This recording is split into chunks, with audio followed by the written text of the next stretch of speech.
എല്ലാവർക്കും സ്വാഗതം. ഈ റിവ്യൂ ഇഷ്ടപ്പെടുവാണെങ്കിൽ ഒന്ന് ലൈക്ക് ചെയ്തും സബ്സ്ക്രൈബ് ചെയ്തും സപ്പോർട്ട് ചെയ്യണേ. അപ്പോൾ ആകെ വിഷമിച്ചാണ് നയന മുകളിലോട്ട് കയറി വരുന്നത് ആദർശിൻ്റെ കാര്യം ഓർത്തിട്ട്. അന്നേരം നവ്യ അങ്ങോട്ട് വരുന്നുണ്ട്. നവ്യയ്ക്ക് നയനയുടെ മുഖം കാണുമ്പോൾ കാര്യങ്ങളൊക്കെ മനസ്സിലായി. എന്നിട്ട് അടുത്ത് വന്നിട്ട് ചോദിക്കുകയാണ്, ഇപ്പം എങ്ങനെയുണ്ടടി, നിൻ്റെ ഭർത്താവും ജയിലിലായില്ലേ? അയാൾ പണ്ടേ ജയിലിലാകേണ്ട ആളായിരുന്നു, അതുകൊണ്ട് നീ വിഷമിക്കൊന്നും വേണ്ട എന്നിങ്ങനെ പറയുവാണ്. അന്നേരം നയനയ്ക്ക് നല്ല സങ്കടം വരുന്നുണ്ട്. ഇത് കേട്ടുകൊണ്ടാണ് അനി അങ്ങോട്ട് കയറി വരുന്നത്. അന്നേരം അനി പറയുന്നുണ്ട്, എല്ലാം തകർന്ന് നഷ്ടപ്പെട്ട രീതിയിലാണ് ഞങ്ങളെല്ലാവരും നടക്കുന്നത്. ആ സമയത്ത് ഏട്ടത്തി കൂടി ഇങ്ങനെ സംസാരിക്കരുത് എന്ന് പറയുമ്പം നവ്യ ദേഷ്യപ്പെട്ട് അനിയോട് ചോദിക്കുവാണ്, എന്നോട് സംസാരിക്കരുത് എന്ന് പറയാൻ നീ ആരാടാ? ഞാനിവിടെ എൻ്റെ ഭർത്താവ് ജയിലായിരുന്നപ്പോൾ കരഞ്ഞ് സങ്കടപ്പെട്ട് തളർന്നിരുന്നപ്പം ഈ രീതിയിലുള്ള അനുകമ്പയൊന്നും ഞാൻ കണ്ടില്ലല്ലോ, അതുകൊണ്ട് നീ എന്നെ പഠിപ്പിക്കാൻ വരണ്ട എന്ന് പറയുമ്പം അനി പറയുന്നുണ്ട്, അവൻ ജയിലിൽ കിടന്നിട്ടുണ്ടെങ്കിൽ അവൻ തെറ്റ് ചെയ്തുകൊണ്ടാണ് എന്ന്. അന്നേരം നവ്യ ചോദിക്കും, എന്തേ ഇവളുടെ ഭർത്താവ് തെറ്റ് ചെയ്തിട്ടില്ലേ എന്ന്. അന്നേരം നയന പറയുന്നുണ്ട്, എൻ്റെ ഭർത്താവ് ഒരു തെറ്റും ചെയ്തിട്ടില്ല, ത്യാഗം മാത്രമാണ് ചെയ്തിട്ടുള്ളത് ഈ കുടുംബത്തിനും അതുപോലെ ഈ കുടുംബത്തിലുള്ള പലർക്കും വേണ്ടിയാണ് ആദർശണ്ണൻ ആ ത്യാഗമെല്ലാം സഹിക്കുന്നത് എന്ന് പറയുമ്പം നവ്യ പറയുന്നുണ്ട്, എന്ത് ത്യാഗം? ആ അനഘ ഒന്ന് റിക്കവറായി ശരിയായി എഴുന്നേറ്റ് വന്നോട്ടെ, ആ നിമിഷം നിൻ്റെ ഭർത്താവിൻ്റെ കരണം അടിച്ചു പൊളിക്കും അവൾ എന്ന് പറയും. അന്നേരം നയന പറയുന്നുണ്ട്, ആരും എൻ്റെ ഭർത്താവിൻ്റെ കരണം അടിച്ചു പൊളിക്കത്തൊന്നുമില്ല. എൻ്റെ ഭർത്താവ് ചെയ്ത ആ നന്മയോർത്ത്, ആ കുഞ്ഞിനെ നോക്കിയ കാര്യങ്ങൾ ഓർത്ത്, അവൾക്ക് വേണ്ടി ചെയ്തു കൊടുത്ത ഓരോ കാര്യങ്ങളും ഓർത്ത് അവൾ സന്തോഷിക്കുകയുള്ളൂ, നന്ദി പറയുകയുള്ളൂ എന്നൊക്കെ പറയുമ്പം നവ്യ പറയുവാണ്, പിന്നെ അയാളുടെ ത്യാഗം അതെന്താണെന്ന് എനിക്ക് മനസ്സിലാകുന്നില്ല എന്നൊക്കെ പറയുമ്പം അനി പറയുന്നുണ്ട്, എൻ്റെ ഏട്ടൻ ഒരു തെറ്റും ചെയ്തിട്ടില്ല, എൻ്റെ ഏട്ടൻ ഇപ്പം ജയിലിൽ കിടക്കുന്നതും തെറ്റ് ചെയ്യാതെ തന്നെയാണ്. പിന്നെ നവ്യയെടുത്തിയുടെ ഭാഗത്തും തെറ്റുണ്ടല്ലോ. നവ്യയെടുത്തിയെ ശരിക്കും പെണ്ണാലോചിച്ച് അവിടെ വന്നതും ഇഷ്ടപ്പെട്ടതും എല്ലാം ആദർശേട്ടനല്ലായിരുന്നോ? എന്നിട്ട് അബിയാണ് ഈ കമ്പനിയുടെ എല്ലാം തലപ്പത്ത് എന്ന് കരുതി അബിയെ സ്നേഹിക്കുകയും അന്ന് വിവാഹം കഴിക്കുകയും ചെയ്ത ആളല്ലേ ഏട്ടത്തി. ഏട്ടത്തിക്ക് അറിയാമല്ലോ അബിയുടെ സ്വഭാവം, എന്നിട്ടും ഏട്ടത്തി ഇങ്ങനെ പെരുമാറരുത് എന്ന് പറയുമ്പം നവ്യ പറയുന്നുണ്ട്, അതേടാ എനിക്ക് അങ്ങനെയൊക്കെ തോന്നിയിരുന്നു, അന്ന് ഞാൻ അവനെ വിവാഹം കഴിച്ചതിൽ ഒരുപാട് സങ്കടപ്പെട്ടിരുന്നു. പക്ഷേ ഇന്ന് എനിക്ക് സന്തോഷമാണ്, കാരണം അന്ന് ഞാൻ ഈ പറയുന്ന ആദർശിനെയാണ് വിവാഹം കഴിച്ചിരുന്നത് എങ്കിൽ ഇന്ന് ഇവള് നിന്ന് കരയുന്ന പോലെ ഞാനും കരയേണ്ടി വന്നേനെ. ഇപ്പം എനിക്ക് അങ്ങനെ ഒരു ഗതികേടുണ്ടായില്ലല്ലോ എന്നോർത്ത് ഞാൻ സന്തോഷിക്കുവാണ് എന്ന് പറയുമ്പം അനി പറയുന്നുണ്ട്, എല്ലാ കാര്യങ്ങളും അറിയുമ്പം എപ്പോഴും ഏട്ടത്തിയുടെ മുഖത്ത് ഈ സന്തോഷം കാണണമെന്ന്. അന്തേക്കും നയന പറയുവാണ്, എനിക്ക് ഒന്നും പറയാനില്ല, തർക്കിക്കാനുമില്ല, അതുകൊണ്ട് ഞാൻ കൂടുതൽ സംസാരിക്കുന്നില്ല. അനി നീയും കൂടുതലൊന്നും സംസാരിക്കേണ്ട എന്ന് പറയുമ്പോൾ നവ്യ ദേഷ്യപ്പെട്ട് പറയുന്നുണ്ട്, സംസാരിച്ചിട്ടും കാര്യമൊന്നുമില്ല, അയാൾ അത്രയും വലിയൊരു തെറ്റ് ചെയ്തിട്ടും അതെല്ലാം ഉൾക്കൊണ്ട് മിണ്ടാതിരുന്ന ആളല്ലേ നീ. നിൻ്റെ സ്ഥാനത്ത് ഞാനായിരുന്നുവെങ്കിൽ അയാളെ കൊന്നിട്ട് പണ്ടേ ജയിലിൽ പോയേനെ എന്ന് പറഞ്ഞിട്ടാണ് നവ്യ അങ്ങോട്ട് പോകുന്നത്. പോയി കഴിയുമ്പോഴേക്കും അനി പറയുന്നുണ്ട്, ഏട്ടത്തിയുടെ ഈ രീതിയിലുള്ള സംസാരം കേൾക്കുമ്പോൾ എനിക്ക് ദേഷ്യം വരുന്നുണ്ട്, എല്ലാം കൂടെ വിളിച്ച് പറഞ്ഞാലോ എന്നാണ് ഞാൻ ഓർക്കുന്നത്. ആ തെറ്റ് മൊത്തം ചെയ്ത് അവനായിട്ടും ആ ഏട്ടത്തിയെ ഒന്ന് പറഞ്ഞ് തിരുത്താൻ അവൻ തയ്യാറാകുന്നില്ല, കള്ളൻ, വഞ്ചകൻ എന്നൊക്കെ പറയുവാണ് അനി. അന്നേരം നയന പറയുന്നുണ്ട്, വേണ്ട അനി, നീ ഒന്നും പറയണ്ട, ഇപ്പം ആദർശേട്ടൻ ജയിലിലായതിൻ്റെ സങ്കടം എനിക്കുണ്ട്, അതിൻ്റെ കൂടെ നമ്മളെല്ലാം കൂടെ വിളിച്ച് പറഞ്ഞിട്ട് ചേച്ചി എന്തെങ്കിലും ചെയ്തിട്ടുണ്ടെങ്കിൽ അതും കൂടി നമ്മൾ സഹിക്കണ്ടേ എന്നൊക്കെ പറഞ്ഞ് അനിയനെ വിലക്കുവാണ് നയന. പിന്നീട് നന്ദുവിനെയാണ് കാണിക്കുന്നത്. നന്ദു ആകെ വിഷമിച്ചിങ്ങനെ ഹാളിൽ ഇരിക്കുവാണ്. അന്നേരം കനകയും ഗോവിന്ദനും അങ്ങോട്ട് വരും. അന്നേരം നന്ദു പറയുന്നുണ്ട്, എന്നെ ഇപ്പം അനി വിളിച്ചു, അവൻ പറഞ്ഞു എല്ലാ കാര്യങ്ങളും നയനേച്ചി അറിഞ്ഞു, ചേച്ചി ആകെ വിഷമത്തിലാണ് എന്ന് പറഞ്ഞു എന്നൊക്കെ പറയുമ്പോഴത്തേക്കും കനകയ്ക്കും ഭയങ്കര സങ്കടമാണ്. അന്നേരം കനക പറയുന്നുണ്ട്, എനിക്ക് മോളെ ഒന്ന് വിളിക്കണം എന്നുണ്ടായിരുന്നു, ഈ സാഹചര്യത്തിൽ ഇനി വിളിച്ചു കഴിഞ്ഞാൽ എന്താകും എന്നറിയില്ല എന്ന് പറയുമ്പോൾ നന്ദു പറയുന്നുണ്ട്, വേണ്ട അമ്മ, വിളിക്കുമൊന്നും വേണ്ട, ചേച്ചി ആകെ വിഷമത്തിലാണ്, ആകെ തകർന്നിരിക്കുവാണ്, ഇനിയിപ്പോൾ വിളിച്ചിട്ട് എന്ത് പറയാനാ എന്നുള്ള രീതിയിൽ സംസാരിക്കുന്നു. എന്നിട്ട് നന്ദു പറയുന്നുണ്ട്, ഇതിനെല്ലാം പിന്നിൽ ആ വീട്ടിലൊരു കുറുക്കനുണ്ടല്ലോ അബി, അവനാണോ എന്ന് എനിക്ക് സംശയമുണ്ടെന്ന്. അന്നേരം കനകയും ഗോവിന്ദനും ഇങ്ങനെ സംശയിച്ചു നോക്കുവാണ് നന്ദുവിനെ. അന്നേരം നന്ദു പറയുന്നുണ്ട്, ഇവിടെ ഒരു പുതിയ ജ്വല്ലറി വന്നല്ലോ, AN ജ്വല്ലറി, ആ ജ്വല്ലറി തന്നെയാണ് ദുബായിൽ മൂർത്തി ജ്വല്ലറിയുടെ മുകളിൽ നിൽക്കുന്നത്, അവരാണ് ഇതൊക്കെ ചെയ്തത് എന്ന് പലർക്കും സംശയമുണ്ട്. അങ്ങനെയാണെങ്കിൽ ഈ നാട്ടിൽ അവർ ലോഞ്ച് ചെയ്തപ്പം അവിടെ പരസ്യം ചെയ്യാൻ വേണ്ടി ചേച്ചി അങ്ങോട്ടേക്ക് എത്തിച്ചത് അബി ആയിരിക്കുമല്ലോ, അവൻ പറയാതെ ഒന്നും ചേച്ചി അങ്ങനെ ഒരു പരസ്യത്തിൽ അഭിനയിക്കാൻ പോകില്ല, അതുകൊണ്ട് ഇതിൻ്റെ എല്ലാം പിറകിൽ അവനും കൂടി ഉണ്ടോ എന്ന് നമ്മൾ സംശയിക്കേണ്ടിയിരിക്കുന്നു എന്നൊക്കെ പറയുവാണ് നന്ദു. അന്നേരം കനക പറയുന്നുണ്ട്, അവൻ അതും ചെയ്യും അതിൻ്റെ അപ്പുറവും ചെയ്യും, ശരിക്കും എല്ലാം കൂടെ പോയി വിളിച്ച് പറയുക ചെയ്യേണ്ടത് എന്നൊക്കെ പറയുന്നുണ്ട്. ഏതായാലും എല്ലാവരും ഭയങ്കര സങ്കടത്തിലാട്ടോ. ഇതിൻ്റെ ഒക്കെ ഇടയ്ക്കുണ്ടല്ലോ, അനി ഇപ്പോൾ വിളിക്കുന്നതിൽ അവർക്ക് കുഴപ്പമൊന്നുമില്ല, കാരണം ന്യൂസ് അറിയാൻ വേണ്ടിയാണല്ലോ.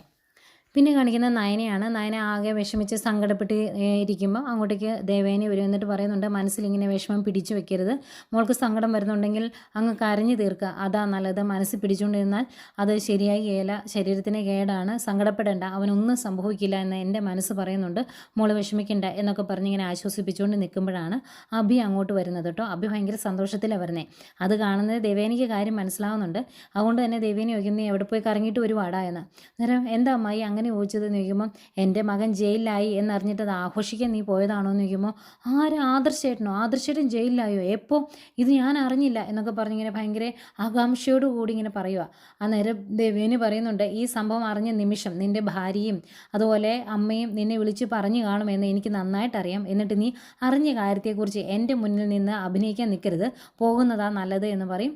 അപ്പോഴത്തേക്കും, അയ്യോ ഞാൻ അറിഞ്ഞില്ല, ഇതുകൊണ്ടാണോ ആദർശേട്ടൻ വിളിക്കാതിരുന്നത്, എന്തു പറ്റിയതാ എന്നൊക്കെ ഇങ്ങനെ ചോദിച്ചിട്ട്, ഇനിയിപ്പോൾ എന്താ ചെയ്യുന്നത് എന്നൊക്കെ ചോദിക്കുമ്പോൾ, നീ കൂടുതൽ സംസാരിക്കണ്ട എന്ന് ഞാൻ പറഞ്ഞില്ലേ എന്ന് ചോദിക്കും ദേവേനി. അങ്ങനെ അവിടെ നിന്ന് പോരുവാണ് അഭി. പോരുന്ന അഭി നേരെ ജലജയുടെ അടുത്ത് വരും. എന്നിട്ട് രണ്ടുപേരോട് ചായയൊക്കെ കുടിച്ച് ഇങ്ങനെ ഒരു സന്തോഷ വാർത്ത കേട്ടതിൻ്റെ ആഹ്ലാദ പ്രകടനത്തിലാണ്. അന്നേരം അഭി പറയുന്നുണ്ട്, അവൻ ഇനി ഒരിക്കലും ജയിലിൽ നിന്ന് പുറത്ത് വരാതിരിക്കാനുള്ളതൊക്കെ ഞാൻ ചെയ്യുന്നുണ്ട്, ഞാൻ എൻ്റെ ഫ്രണ്ടിനെ വിളിച്ച് പല കാര്യങ്ങളും പറഞ്ഞു കൊടുത്തിട്ടുണ്ട്, അവൻ ഇനി പുറത്തിറങ്ങിയാലും പിന്നെയും അറസ്റ്റ് ചെയ്യുന്ന രീതിയിലുള്ള ഒരു കുരുക്കുണ്ടാക്കി വെക്കണം എന്ന് ഞാൻ പറഞ്ഞിട്ടുണ്ട് എന്നൊക്കെ പറയുമ്പം ജലജ പറയുന്നുണ്ട്, അങ്ങനെ തന്നെ വേണം മോനെ, അങ്ങനെ അവൻ അവിടെ അകത്ത് കിടക്കണം, ഇവിടെ മൂർത്തി ജ്വല്ലറി തകരണം, ഇവിടെ കാലങ്ങളായിട്ട് ഒന്നാം സ്ഥാനത്ത് നിൽക്കുന്നത് മൂർത്തി ജ്വല്ലറിയാണ്, അത് 2, 3, 4 സ്ഥാനത്തേക്ക് ഇങ്ങനെ താന്ന് വന്ന് തകർന്നടിയണം, അതായിരിക്കണം നമ്മുടെ ലക്ഷ്യം എന്നൊക്കെ പറഞ്ഞ് രണ്ടുപേരൂടെ സന്തോഷിക്കുവാണ്. അങ്ങനെയൊക്കെ സംഭവിക്കും അമ്മ എന്നൊക്കെ അഭിയും പറയുന്നുണ്ട്. ഇങ്ങനെ പറഞ്ഞ് ഇവർ ചിരിച്ചുകൊണ്ട് നിൽക്കുമ്പോഴാണ് അങ്ങോട്ടേക്ക് ദേവേനി വരുന്നത്. രണ്ടുപേരും ചിരിക്കുന്നത് ദേവേനെ കണ്ടു. അതുകൊണ്ട് തന്നെ ദേവേനെ അടുത്ത് ചെന്നിട്ട് ചോദിക്കുന്നുണ്ട്, എൻ്റെ മകൻ ജയിലിലായതിൻ്റെ സന്തോഷത്തിലാണോ രണ്ടുപേരൂടെ ചിരിക്കുന്നതെന്ന്. അന്നേരം ആര് ചിരിച്ചു? ഞങ്ങൾ ചിരിച്ചില്ലല്ലോ എന്ന് പറയുമ്പം, പിന്നെ സങ്കടപ്പെടുമായിരുന്നു രണ്ടുപേരോട് ഇവിടെ ഇരുന്ന്, ഞാൻ കണ്ടായിരുന്നു എന്ന് പറയും. എന്നിട്ട് ജലജയോട് ചോദിക്കും, നിനക്ക് ഞാൻ കുറച്ച് പണി തന്നില്ലായിരുന്നു അടുക്കളയിൽ, അതെല്ലാം തീർത്തോ? ഞാൻ പറഞ്ഞ കറികളൊക്കെ ഉണ്ടാക്കിയോ എന്ന് ചോദിക്കുമ്പോൾ, മിക്കതും ഉണ്ടാക്കി എന്ന് പറയും. അന്നേരം ദേവയാനി, മിക്കതും എന്ന് പറഞ്ഞാൽ മിച്ചമുണ്ട്, ഇനിയും ചെയ്യാനെന്നല്ലേ അർത്ഥം, അതുകൊണ്ട് നീ പോയി ചെയ്തേ അത് എന്ന് പറയുമ്പം, പണിയെടുത്ത് ഞാൻ മടുത്തു, എന്നെ നടുപൊടിയുക എന്ന് പറയും. അന്നേരം ദേവേനെ പറയുന്നുണ്ട്, നിൻ്റെ നാക്കിന് ഇപ്പോഴും കുഴപ്പമൊന്നുമില്ലല്ലോ, അങ്ങനെ നാക്ക് അടങ്ങിയിരിക്കണമെങ്കിൽ നീ എന്തെങ്കിലും ജോലി ചെയ്യണം, പോയി മര്യാദയ്ക്ക് ജോലി ചെയ്യുക, അതാ നല്ലത് എന്ന് പറയുമ്പോഴത്തേക്കും അഭി, അമ്മായി പറഞ്ഞ് കേട്ടില്ലേ, അമ്മ പോയി ചെയ്ത് എന്നിങ്ങനെ പറയുക. ജലജ ദേഷ്യപ്പെട്ട് അഭിയെ നോക്കി പീഡിപ്പിച്ചിട്ട് അങ്ങ് പോവാണ്. അന്നേരം ദേവയാനി അഭിയോട് പറയുന്നുണ്ട്, നീയും ഒരുപാട് ചിരിക്കുമൊന്നും വേണ്ട, നിനക്കുള്ള പണി ഞാൻ തരാം, പുറത്തേക്ക് വാ എന്ന് പറയും. അന്നേരം അഭി, അയ്യോ എനിക്ക് വേറെ കുറച്ച് തിരക്കുണ്ടായിരുന്നു അമ്മായി എന്ന് പറയും. അന്നേരം ജോലിയും കൂലിയും ഇല്ലാത്ത നിനക്ക് എന്ത് തിരക്കുണ്ടെന്നാണ് പറഞ്ഞത്, എനിക്ക് മനസ്സിലായില്ല, അതുകൊണ്ട് മര്യാദയ്ക്ക് കൂടെ വരുന്നതാണ് നിനക്ക് നല്ലത് എന്ന് പറയും. അന്നേരം അഭി, ഞാൻ ഈ ഷർട്ട് ഒന്ന് ഊരിയിട്ടിട്ട് വരാമെന്ന് പറയും. അന്നേരം വേണ്ട, ആ ഷർട്ട് തന്നെ ഇട്ടുകൊണ്ട് വന്നാൽ മതി, ഡ്രസ്സൊന്നും മാറണ്ട, നിൻ്റെ ശരീരം നന്നായിട്ടൊന്ന് അനങ്ങട്ടെ, ഇങ്ങോട്ട് വാ എന്ന് പറഞ്ഞ് വിളിച്ചുകൊണ്ട് പോവാണ്. അന്നേരം ഭൂതന എന്ന് പറഞ്ഞിങ്ങനെ തുള്ളിച്ചാടിയാണ് പുറകെ ചെല്ലുന്നത് അഭി. ഏതായാലും നേരെ മുറ്റത്തേക്ക് ഇറങ്ങി ചെല്ലുന്നത് അഭി ചോദിക്കുവാണ്, അമ്മായി ഞാൻ എന്തെങ്കിലും വാങ്ങിച്ചുകൊണ്ട് വന്നോ, അതിന് വേണ്ടിയാണോ എന്ന്. അന്നേരം വാങ്ങിക്കാനൊന്നുമല്ല, നീയേ ഈ കാർ ഒന്ന് കഴുകണമെന്ന് പറയുമ്പോൾ, അയ്യോ ഞാൻ ഇപ്പോൾ കൊണ്ടേ വാഷ് ചെയ്യിച്ചുകൊണ്ട് വരാമെന്ന് പറയും. അന്നേരം ദേവേനി പറയുന്നുണ്ട്, വാഷ് ചെയ്യിച്ചുകൊണ്ട് വരുമല്ല ചെയ്യേണ്ടത്, നീ തന്നെ ബക്കറ്റ് വെള്ളം എടുത്ത് ഈ വണ്ടി നല്ല വൃത്തിയായിട്ട് കഴുകണമെന്ന് പറയുമ്പോൾ, എന്നെ അത്രയും തരം താത്തണോ അമ്മായി എന്ന് ചോദിക്കും. അന്നേരം അത്രയും തരം താഴ്ന്ന ജോലിയാണോ വാഹനം കഴുകുന്നത്? അല്ലല്ലോ, നീ ഈ വണ്ടി നല്ല വൃത്തിയായിട്ട് കഴുകണം, അത് കഴിഞ്ഞ് നിനക്ക് ഞാൻ വേറെ പണി തരുന്നുണ്ട്, ഈ വീടിൻ്റെ പുറത്തൊക്കെ മാറാലയുണ്ട്, അതൊക്കെ ഒന്ന് തൂത്ത് വൃത്തിയാക്കണം, അതുപോലെ വീട് വൃത്തിയാക്കണം, പിന്നെ പറമ്പിൽ കുറച്ച് കിളയ്ക്കാനൊക്കെ ഉണ്ട്, അതൊക്കെ ഒന്ന് കിളച്ച് വൃത്തിയാക്കണം എന്നൊക്കെ പറയുക. അന്നേരം ഇതെന്തിനാ അമ്മായി ഇങ്ങനെ ശിക്ഷിക്കുന്നത്, ആദർശേട്ടൻ ജയിലിലായതിന് എന്നെ ശിക്ഷിച്ചിട്ട് കാര്യമുണ്ടോ എന്ന് ചോദിക്കും. അന്നേരം ദേവേനെ പറയുന്നുണ്ട്, എൻ്റെ മകന് ഈ അവസ്ഥ വരാൻ നീയും കൂടെ കാരണക്കാരനാണ്, നീയാണ് ഈ കുടുംബത്തിൻ്റെ അഭിമാനം മൊത്തം നഷ്ടപ്പെടുത്തിക്കൊണ്ടിരിക്കുന്നത്, നീ ആരാണ് എന്ന് ഇപ്പം എല്ലാവർക്കും നല്ല രീതിയിൽ അറിയാം, നിൻ്റെ വിഴുപ്പാണ് എൻ്റെ മകൻ ചുമക്കുന്നത്, അങ്ങനെ അവൻ നാണം കെടുമ്പം നീ അങ്ങനെ ഒരുപാട് അങ്ങ് അഭിമാനിച്ച് തലയുയർത്തി പിടിച്ച് നിൽക്കണ്ട, അത് ഞാൻ സമ്മതിച്ചു തരികയില്ല, അതുകൊണ്ട് മര്യാദയ്ക്ക് വണ്ടി കഴുകിക്കോ എന്ന് പറയും. അന്നേരം വേറെ നിവൃത്തിയില്ലാതെ ഞാൻ കഴുകാം എന്ന് പറയുവാണ്. അന്നേരം ദേവേനെ പറയുന്നുണ്ട്, നല്ല വൃത്തിയായിട്ട് കഴുകിക്കോണം, കുറച്ച് കഴിയുമ്പോൾ ഞാൻ വന്ന് നോക്കും, അന്നേരം വണ്ടി വൃത്തിയായിട്ടില്ല എങ്കിൽ നിന്നെക്കൊണ്ട് ഞാൻ ഇനിയും വണ്ടി കഴുകിപ്പിക്കും എന്ന് പറയുവാണ്.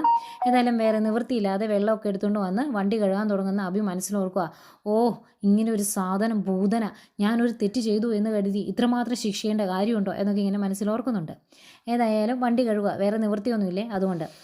ഈ സമയം ജലജ അടുക്കളയിൽ കുക്ക് ചെയ്തുകൊണ്ടിരിക്കുവാണ്. അങ്ങോട്ടേക്ക് നവ്യ വരും. എന്നിട്ട് ഇതുവരെ അടുക്കളയിലെ പണി തീർന്നില്ലേ അമ്മയെന്ന് ചോദിക്കുമ്പോൾ അതെങ്ങനെയാണ് പണി തീരുമ്പോൾ വേറെ പണി തരുമല്ലേ, മനുഷ്യനാണ് പണിയെടുത്ത് നടുവൊടിയുക എന്ന് പറയുമ്പോൾ അമ്മ എന്തിനാ അവർ പറയുമ്പോൾ ഇതൊക്കെ അനുസരിക്കാൻ നിൽക്കുന്നത് എന്ന് ചോദിക്കും. അന്നേരം ജലജ പറയുന്നുണ്ട് ഇപ്പം ജോലിയും കൂലിയും ഒന്നുമില്ല അവന് എന്ന് മോൾക്കറിയാലോ, അതുകൊണ്ട് ഇവിടെ പിടിച്ചു നിൽക്കണമെങ്കിൽ അവർ പറയുന്നതൊക്കെ അനുസരിച്ചേ പറ്റുള്ളൂ, ഞങ്ങൾക്ക് വേറെ നിവൃത്തിയില്ല എന്ന് പറയും. അന്നേരം നവ്യ പറയുന്നുണ്ട് നിങ്ങൾ രണ്ടുപേരും അവർ പറയുന്നത് അനുസരിക്കുമായിരിക്കും, പക്ഷെ ഞാൻ അനുസരിക്കത്തൊന്നുമില്ല, എന്നോട് മോഡലിങ്ങിന് പോകരുത് എന്നിവിടെ പലരും പറഞ്ഞല്ലോ, എന്നിട്ട് ഞാൻ അനുസരിച്ചില്ലല്ലോ, ഇനി ആരുടെ അടിമയാകാൻ ഞാൻ തീരുമാനിച്ചിട്ടില്ല എന്ന് പറയുമ്പം ജലജ പറയുന്നുണ്ട് മോൾ അതൊന്നും നോക്കണ്ട, മോളുടെ ഇഷ്ടത്തിന് തന്നെ ജീവിച്ചാൽ മതി, അതാ നല്ലത് എന്ന്. അന്നേരമാണ് അങ്ങോട്ടേക്ക് ദേവയാനി വരുന്നത്. അപ്പം നവ്യ ചോദിക്കും അഭി എന്തിയാ അമ്മയെന്ന്. അന്നേരം ദേവേനി പറയുന്നുണ്ട് അവൻ പുറത്തുണ്ട്, അവന് ഞാനൊരു ജോലി കൊടുത്തേക്കുവാണ് എന്ന്. അന്നേരം നവ്യ ചോദിക്കും അവനെക്കൊണ്ടും ജോലി എടുപ്പിക്കുവാണോ എന്ന് ചോദിക്കുമ്പോൾ പിന്നെ ജോലിയൊന്നും ഇല്ലാതെ ഇവിടെ വെറുതെ ഇരിക്കുന്ന അവൻ്റെ ശരീരമൊന്നും അനങ്ങണ്ടേ, അതുകൊണ്ട് ഞാൻ അവനോട് വണ്ടി കഴുകാൻ പറഞ്ഞു എന്ന് പറയുമ്പോൾ വണ്ടി കഴുകാനോ എന്ന് ചോദിക്കും. അന്നേരം ദേവേനി ചോദിക്കും എന്തേ അവൻ വണ്ടി കഴുകിയാൽ ശരിയാകിയല്ലേ എന്ന് ചോദിക്കുവാണ്. എന്നിട്ട് പറയുന്നുണ്ട് രണ്ടെണ്ണത്തിനെ ഇവനെയും ഇവൻ്റെ അമ്മയും ഇവിടെ ഇപ്പോൾ പിടിച്ച് നിർത്തുന്നുണ്ടെങ്കിൽ അത് നീയും കുഞ്ഞും ഉള്ളതുകൊണ്ട് മാത്രമാണ്, അല്ലെങ്കിൽ പണ്ടേ ഇതുങ്ങളെ ഞങ്ങൾ അടിച്ച് പുറത്ത് കളഞ്ഞേനെ, ഇനി ഇവിടെ നിൽക്കണമെങ്കിൽ ഇത്തിരി കഷ്ടപ്പാടാണ്, ഞാൻ പറയുന്ന പണിയൊക്കെ എടുത്ത് മര്യാദയ്ക്ക് അടങ്ങി ഒതുങ്ങി നിൽക്കാൻ എന്നാണെങ്കിൽ ഇവിടെ നിന്നോട്ടെ, അല്ലെങ്കിൽ ഇതുങ്ങളെ രണ്ടെണ്ണത്തിനെ അടിച്ച് പുറത്ത് കളയും എന്ന് പറയുമ്പം നവ്യ ചോദിക്കുന്നുണ്ട് 2 പേരല്ലല്ലോ 3 പേരില്ലേ, അവന്തിക ഇപ്പോൾ ഇങ്ങോട്ട് വരില്ലേ എന്ന് ചോദിക്കും. അന്നേരം ദേവേനി പറയുന്നുണ്ട് അവൾ വേറൊരു വീട്ടിൽ പോയി ജീവിക്കേണ്ട പെൺകുട്ടിയാണ്, അവൾ ഇങ്ങോട്ട് വന്നു കഴിഞ്ഞാൽ അവളെ മാന്യമായിട്ട് വിവാഹം കഴിപ്പിച്ചു വിടും, അത് കഴിഞ്ഞ് അവൾ ആ ഭർത്താവിൻ്റെ വീട്ടിൽ നിൽക്കാതെ പ്രശ്നങ്ങളുണ്ടാക്കി അവളുടെ അമ്മയെപ്പോലെ ഇങ്ങോട്ട് തിരിച്ചു വന്നിട്ടുണ്ടെങ്കിൽ പിന്നെ അവളെയും ഈ വീട്ടിൽ കയറ്റില്ല എന്ന് പറയുമ്പോഴത്തേക്കും നവ്യ പറയുക ഓ ഇതുപോലെ ഒരു നശിച്ച വീട്, ഇങ്ങനത്തെ ഒരു വീട് ഈ നാട്ടിൽ കാണിയല്ല എന്ന് പറയുമ്പം ദേവേനി പറയുന്നുണ്ട് നിൻ്റെ അനിയത്തിയും അങ്ങനെ തന്നെയാണ് പറയുന്നത്, പക്ഷെ അവൾ പറയുന്നത് നല്ല അർത്ഥത്തിലാണ്, നല്ല അടുക്കും ചിട്ടയും ഉള്ള ഒരു കുടുംബം ഇതുപോലത്തെ പേരൊന്നും കാണില്ലെന്നാണ് നിൻ്റെ അനിയത്തി പറയുന്നത് എന്ന് പറയുമ്പം അത് അവളുടെ അഭിപ്രായമല്ലേ, പക്ഷെ ഞാൻ അങ്ങനെ പറയത്തില്ല, ഇതൊരു ജയിലാണ് എന്ന് നവ്യ പറയുമ്പം ദേഷ്യത്തോടെ ഇങ്ങനെ നോക്കി നിൽക്കുന്ന ദേവേനിയെ കാണിച്ചുകൊണ്ടാണ് ഇന്നത്തെ എപ്പിസോഡ് അവസാനിക്കുന്നത്.